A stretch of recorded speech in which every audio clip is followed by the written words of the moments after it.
Oui, exactement. Ça, c'est exactement ça. Mais moi aussi, je veux documenter ma vie, là. Je dis, quand tu me dis comment j'ai fait, là, mais on va pas quitter ici.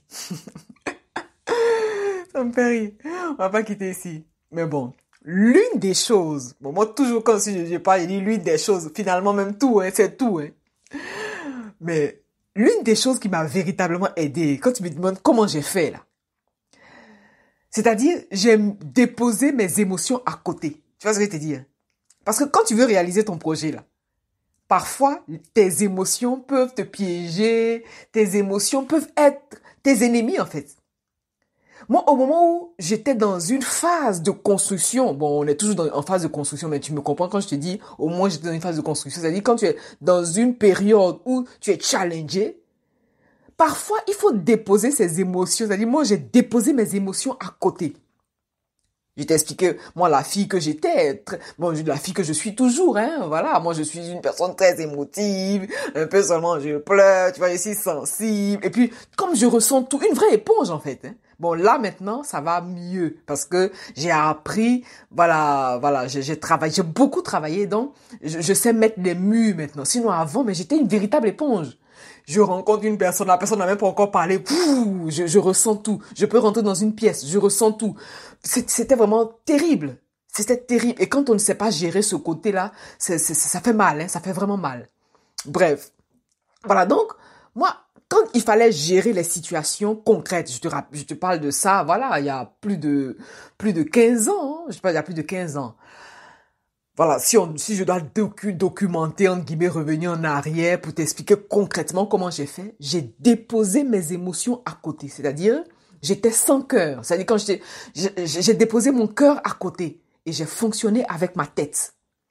Dans le sens où, voilà, c'est à partir de cet instant où j'écrivais beaucoup, j'ai commencé à écrire, à l'époque déjà j'écrivais beaucoup. C'est-à-dire, concrètement, tac, tac, tac, tac, qu'est-ce que tu fais? Parce que quand tu commences à réfléchir dans le sens de l'émotion et tout, mais tes émotions peuvent te fragiliser. Et justement, c'est cette attitude-là qu'on te demande lorsque tu réalises ton projet, lorsque tu veux sortir de terre ce projet qui te tient à cœur, il faut déposer tes émotions. Tu déposes tes émotions. Parce que si tu ne te déposes pas tes émotions, tu vas être fragilisé tu tombes dans la sensiblerie. Voilà, c'est exactement ça. Un peu seulement tu pleures. Un peu seulement tu es découragé. Un peu seulement tu dis, ouh, moi je peux pas. Non, non, non, non, non. Moi, ça me fait rire. Non, non, non. Et donc c'est comme ça. Voilà, donc j'ai déposé mes émotions et j'ai fait preuve de rigueur envers moi-même. Parce que c'est ça ou c'est ça. Et lorsque tu es dans une phase où tu es seul face à toi-même, en fait.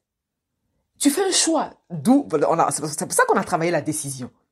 Maintenant, avant de faire tout ça, il faut que tu te demandes quel est le choix que tu fais. Mais quand tu as conscience du choix que tu fais, mais plus rien ne t'ébranle, hein. Et donc, pratiquement, moi, j'ai déposé mes émotions. Il y a ça, concrètement. C'est-à-dire, plus rien ne m'affectait. Là, maintenant, ça va. Je vais dire, j'ai appris, tout est question d'équilibre, on est d'accord. Donc, j'ai appris à manier ce côté-là. Ce qui fait que, voilà, j'arrive, voilà, à avancer en toute quiétude.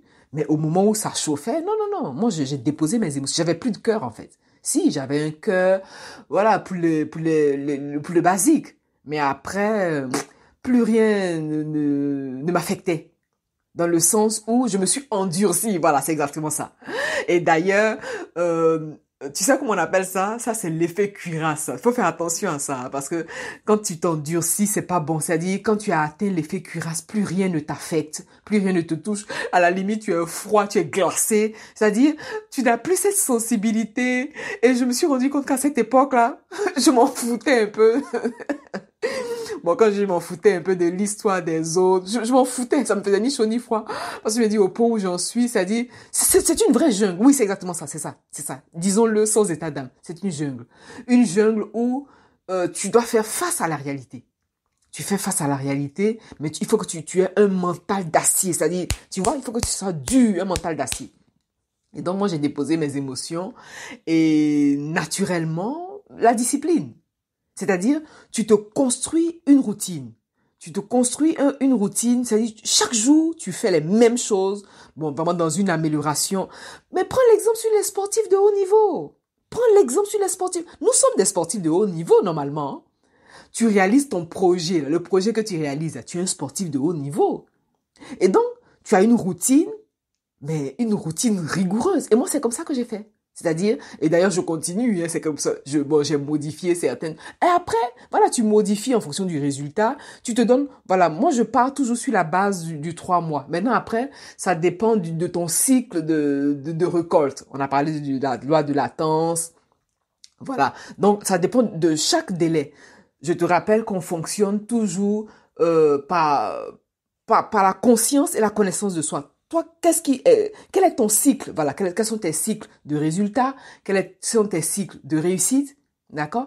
Et mathématiquement, on passe par la réduction théosophique. Voilà. Par exemple, 2, c'est 20.